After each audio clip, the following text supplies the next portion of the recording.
My mom took the microphone at my sister's engagement party and tapped it twice, like she owned the room, like she'd been waiting for this moment all evening. She smiled at the crowd. 40 people, family, friends, people who respected her. "I'm so blessed to have 2 daughters," she announced warmly. People clapped, glasses clinked, someone whistled, then her mouth tilted. That specific smirk I'd known my whole life. The one that meant something sharp was coming. One successful. She glanced at my sister, and one shameful. A few laughs popped out, uncertain, nervous, like people didn't know if they were supposed to find it funny.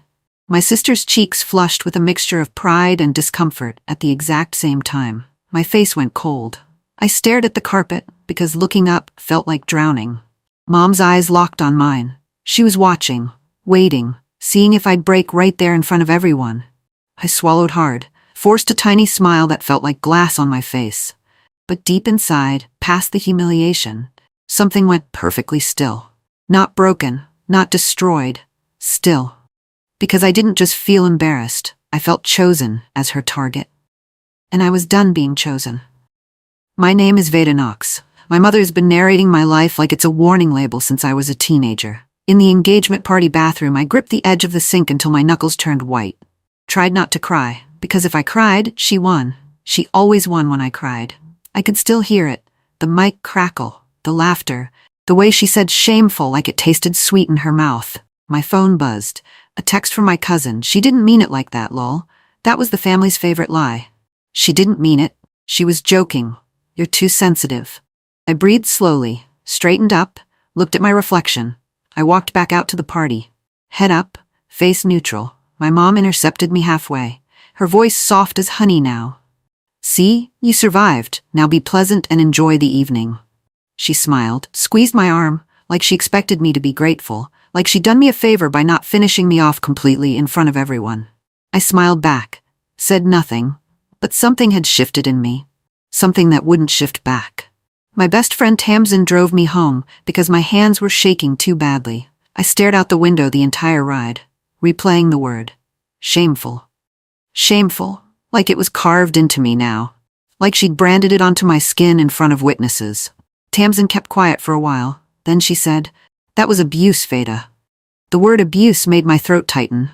"It's just how she is," I whispered. Tamsin hit the brakes at a red light, turned and looked directly at me.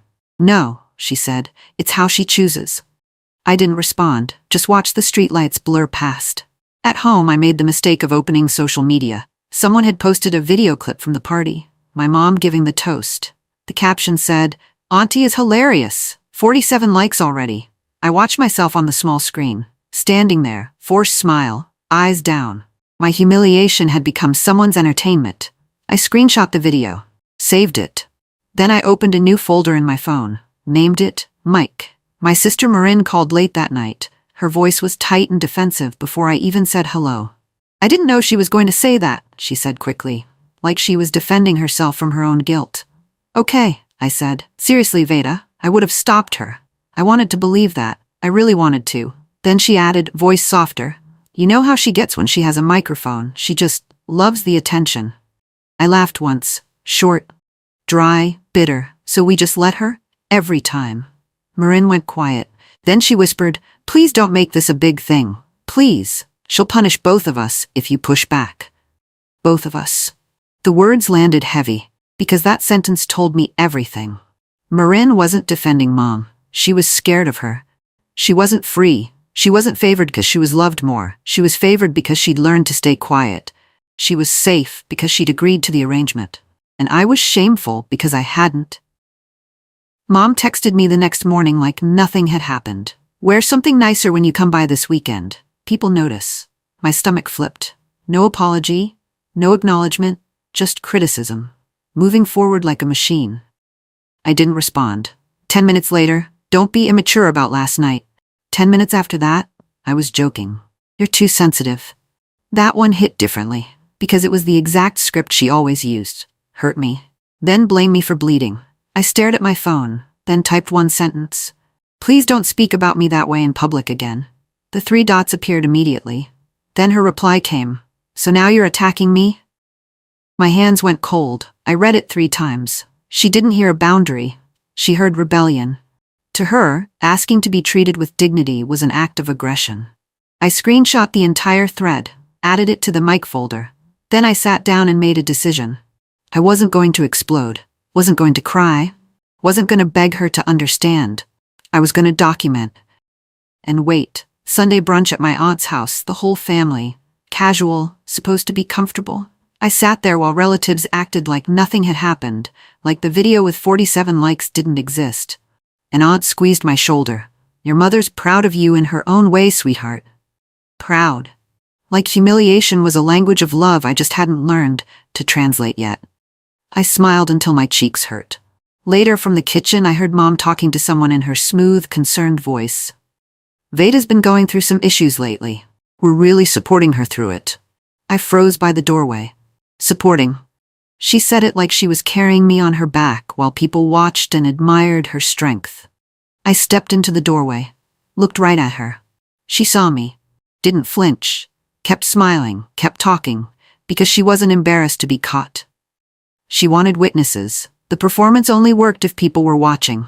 I turned around and walked back to my seat. Added that moment to my mental file. 3 weeks after the party, my phone rang. A recruiter I'd been working with. I'd applied for a position I'd wanted for months. Real salary, benefits, a fresh start that had nothing to do with my family. I hadn't told Mom, hadn't told anyone in the family. I wanted one thing that wasn't filtered through her opinion. The interview had gone well. I was expecting good news. The recruiter's voice was apologetic when she said hello. Veda, I want to be upfront with you. We received an anonymous message raising concerns about your reliability. My stomach dropped so hard the room tilted. Reliability, I repeated.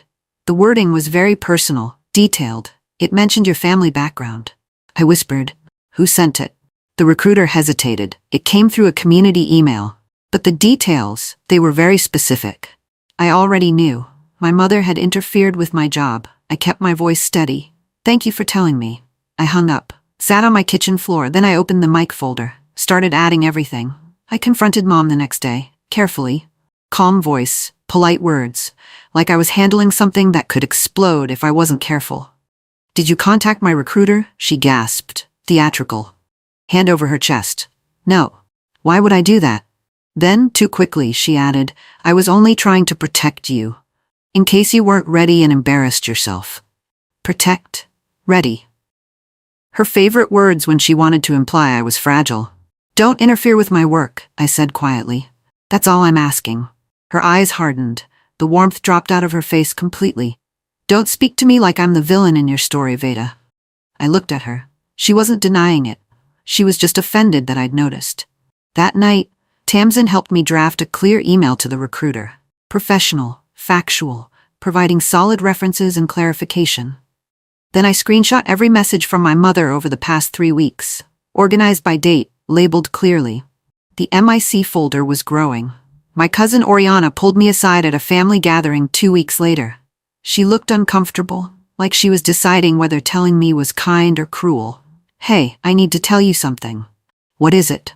Last month, your mom reached out to me. She said you were really struggling financially and too embarrassed to ask for help yourself. Oriana paused. She asked me for money, for you. The room felt like it tilted. For me, I repeated. Oriana nodded. She made it sound urgent, said you needed help with bills. How much did you give her? Oriana told me the number. It wasn't small. I felt sick. My chest squeezed so tight I could barely breathe. I hadn't asked my mother for money in years. Not once. I went home and combed through my bank account history, every transaction, every deposit, nothing, not $1. My mother had collected money in my name and given none of it to me. I met Marin for coffee the following Tuesday. Asked carefully, has Mom ever asked you for money?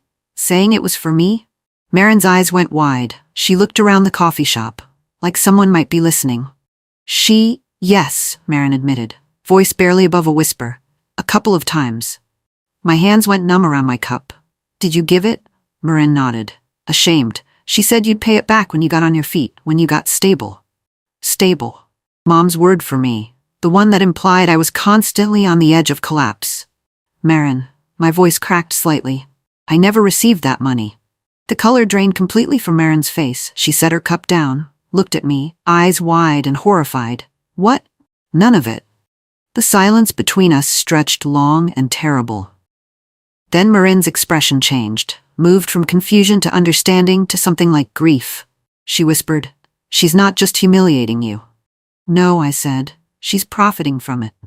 Mom invited me to lunch with her friend group the following week.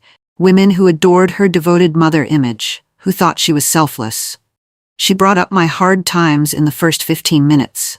Casually, like it was light conversation. "We're just so proud of Veda for trying," she said warmly, smiling at her friends. Trying. Like I was a struggling student who hadn't quite grasped the material yet. One of her friends reached over and patted my hand. "Bless your heart, sweetie."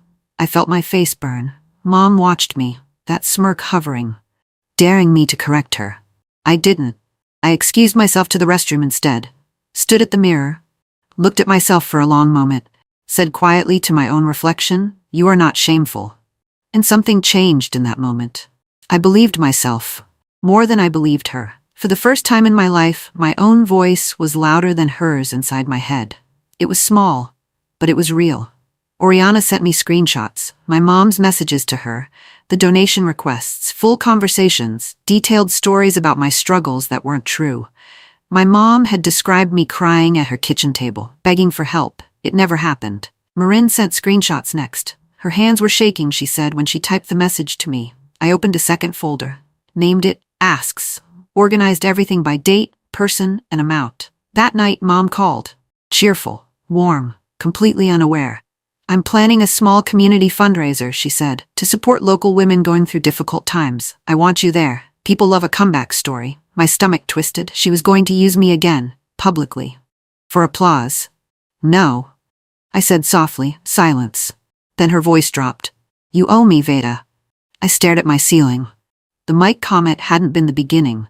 It had been the announcement, an announcement of a war she'd been fighting against me for years, one I'd never agreed to enter. I stopped by Mom's house to pick up some mail I'd been expecting. She didn't hear me come in. The front door was unlocked. From the living room, I heard her voice. Speakerphone, laughing with a friend. "Honestly, it's just easier this way," she was saying. "People donate more when they think she's a complete mess." I froze in the hallway. "And Marin feels guilty about being the successful one, so she pays without asking questions," Mom continued, amused, light, like she was describing a clever strategy. Her friend laughed. "Does Veda know any of this?" Mom laughed back. "Of course not. She'd make everything dramatic." I stood in the hallway, my whole body buzzing, heart slamming against my ribs. This was me she was describing, my pain, my struggles, packaged and sold to fund her image. I backed away slowly, silent, careful. Left the house without picking up my mail. Sat in my car outside and opened my phone. Opened the voice recorder app, started thinking about next steps. I put on my calm mask, wore it daily, polite texts to Mom, friendly responses, normal dinners with the family. I let her think everything was fine. Let her feel comfortable. In control. People reveal more when they believe you're harmless. Meanwhile, I won back the recruiter's trust, brought strong references, addressed the anonymous concern professionally. The process moved forward again. Tamsin and I worked evenings organizing everything we had. Screenshots sorted by date, dollar amounts highlighted, witness names documented, a clean, clear timeline. Marin started texting me late at night. "I can't sleep. I feel sick thinking about it. How long has she been doing this?" The favored daughter was waking up, realizing what being favored had actually cost. She'd been kept comfortable, kept loyal, kept quiet, by guilt, by fear. By a mother who treated both daughters as tools, just different kinds. I texted Marin back every time. "Rest, we'll talk when you're ready. You don't have to decide anything yet. I'm not going anywhere." Mom called 3 times in one afternoon. When I didn't answer, she appeared at my apartment door. Blazer, perfect hair, that smile stretched too wide. "Are you ignoring me?" "I've been busy," I said. She stepped slightly into the doorframe, not fully inside, but close enough to make me feel the pressure. "Busy with what? Your little job thing?" "Little." My stomach tightened. She scanned my face like she was searching for something. A crack, a soft spot to push on, then her voice dropped lower, quiet, controlled. "If you try to embarrass me, I'll tell people what you were really like back then. The full story." threatening my past like it was a loaded weapon she kept in her pocket. I held her gaze. Why do you hate me? Something moved across her face. Then her smile came back. I don't hate you. I just won't let you ruin what this family has built. She left. I closed the door, leaned against it. In her mind, I wasn't a daughter. I was a liability. Marin called me from her car, crying so hard I could barely understand her at first.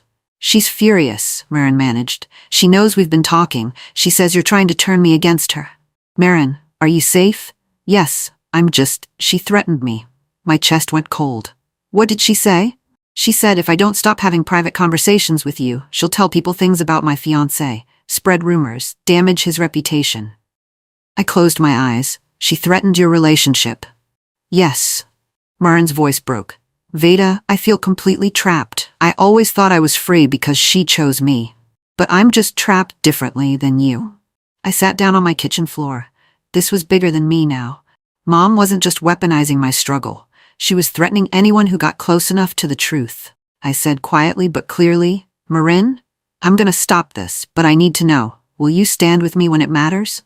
Long silence. Yes, Marin whispered. Tell me what to do. I was scrolling through social media when the post appeared. A colorful flyer. My mom's community fundraiser announcement. An evening celebrating women's resilience and strength. And directly beneath, in bold letters, special story, Veda Knox, from shame to strength. My lungs seized. She had put my name on a public fundraiser, had made my humiliation the centerpiece of her charity event. Comments poured in immediately. Hearts, praise. What a wonderful mother. You're an inspiration. Links for donations. My coworker messaged, Is this real? Are you okay? I called Mom immediately. She answered warm and delighted. Isn't it wonderful? The response is incredible. People are really connecting with your story. Take it down. No, Veda. The donations are already coming in. I did not give you permission. You're my daughter. I don't need permission. I hung up. She was not going to stop on her own. She would never stop on her own, which meant I needed to make her stop. Tamsin and I drafted the message carefully. Professional. Factual. No emotion. I sent it to Mom through email. Clean and documented. Demanded immediate removal of my name and image from all fundraising materials. Cited my right to privacy. Named it as unauthorized use of my personal story for financial gain. Mom replied within 4 minutes. You think you're smart now? You'll always be the shameful one no matter what you do. I read it once, felt the familiar sting. Then I felt something steadier underneath it, because she'd put it in writing.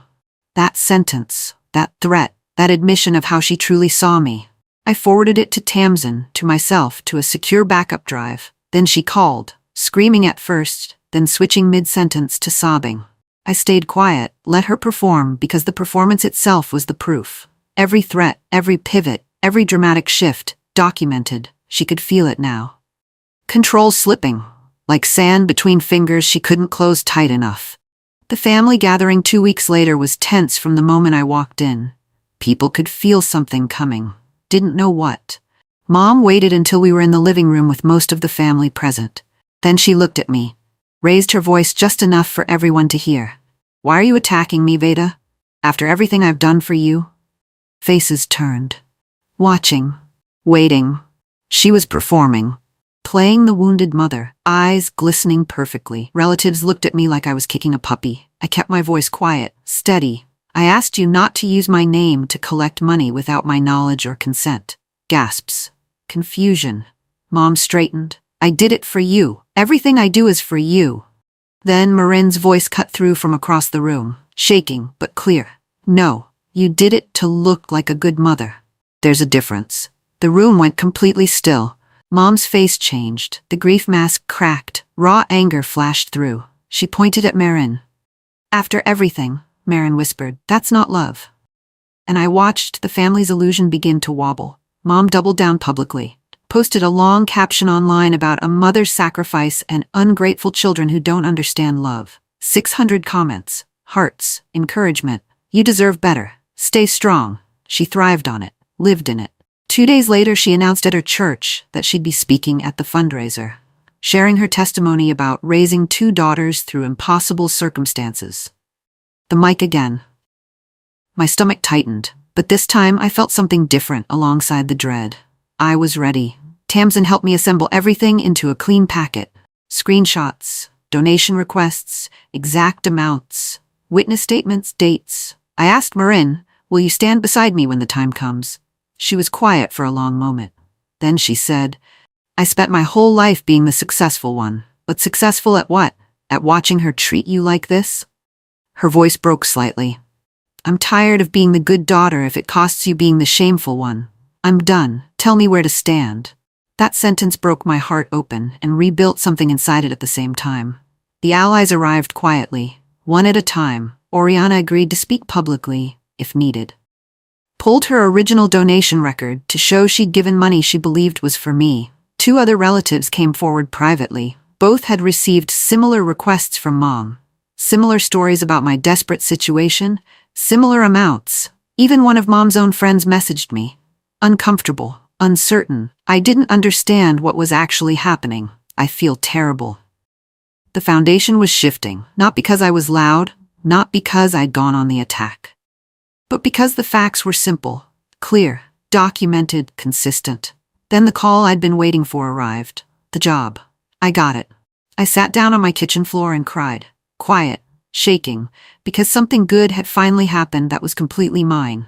I didn't post it, didn't announce it, didn't tell anyone in the family, just breathed. Then I looked at my calendar. The fundraiser was next Saturday. The real test was 1 week away. I was ready. The fundraiser venue was bright, decorated with flowers and motivational banners. Volunteers moved chairs. A sound technician tested the microphone at the front podium. Mom was in her element. Blazer, perfect hair, moving through the room like she'd organized something genuinely important. When she saw me walk in, her smile stretched wide, too wide. "There's my girl," she announced, loud enough for nearby people to turn. Marin stood beside me. Steady, calm. Mom floated toward us, leaned in close enough that only we could hear. "Don't ruin this, Veda. Whatever you think you're doing, there are important people here tonight." I looked at her calmly. "Good." She blinked. My calm confused her. She'd been expecting emotion, tears or anger she could use. Not this. The host's voice carried from the front. "Please welcome our organizer and tonight's special speaker." Mom straightened, adjusted her blazer, walked toward the stage like the spotlight had been waiting for her all her life. Mom took the microphone, started her familiar speech. The devoted mother, the struggles, the sacrifices. Then she smiled at the room, said the words I'd been waiting for. "I am blessed with 2 daughters, one successful and one." She paused. That smirk, shameful. The room shifted this time. No nervous laughs, just discomfort. People had seen the flyer, had heard things. From the side aisle, Marin raised her hand. The host looked startled but nodded. Marin's voice carried clearly. "I'm her successful daughter, and I need to correct something right now." Mom's smile froze solid. Marin looked directly at our mother and said, shaking but steady, "My sister is not shameful. The shame belongs to using her pain to collect money from people who love us." A murmur rippled through the room like a wave. Mom laughed, light, dismissive. "Honey, this isn't the time." "It is," Marin said. "It's exactly the time." The host turned to me. "Do you have documentation?" I stepped forward, opened my folder. Mom's eyes locked onto it. Pure panic broke through. I didn't raise my voice. Handed the packet to the host and said clearly, "These are screenshots of donation requests made in my name, amounts given by family members, and text messages where my mother acknowledges collecting money because it works." The host flipped through the first pages. Face tightening. People leaned in, craning, straining to understand. Someone in the back gasped. Mom's voice shot up. "She's lying. She's trying to humiliate me publicly." Then Oriana stood from her seat. "She asked me for money for Veda. I have the messages." Another relative stood. "Me too, $200. Another, $350. The sound in the room changed completely, like a spell breaking, like everyone waking up at the same moment. Mom grabbed for the microphone. "I did everything for this family. Everything." Marin said quietly, "You did it for applause." The fundraiser committee board members exchanged looks, moved toward the stage, calmly removed the microphone from Mom's grip. She stood there, without the mic, without the performance, without the power, still insisting she was the victim. But for the first time in my life, nobody rushed forward to comfort her. Afterward, people came to me, quietly. Awkwardly, sincerely. I had no idea. I'm so sorry. She had us all fooled. The fundraiser committee announced they would return all disputed donations, implement new oversight, launch a review. Mom's social media went quiet overnight. Family group chats split. Some relatives chose silence, some chose honesty. But the loudest voices weren't in charge anymore. Marin found her own boundaries, moved out of Mom's orbit slowly, deliberately. Our relationship rebuilt itself from the beginning. Honest this time. No ranking system, no golden daughter. No shameful one. Just sisters. I started my new job the following Monday, showed up quietly, did the work, earned the trust, kept my life private. Not because I was ashamed, because it was finally mine. Months later, I was at a small family event when someone offered Mom a microphone to give a toast. She hesitated. She actually hesitated, looked around the room, uncertain for the first time I'd ever witnessed. The mic had always been her weapon, her stage, her control. Now it felt like evidence. I watched her set it down, and I understood the real victory. Not humiliating her the way she'd humiliated me, just making the room see clearly enough that she could never use a microphone like a knife again. I stopped being her shameful daughter that night, and started belonging to myself.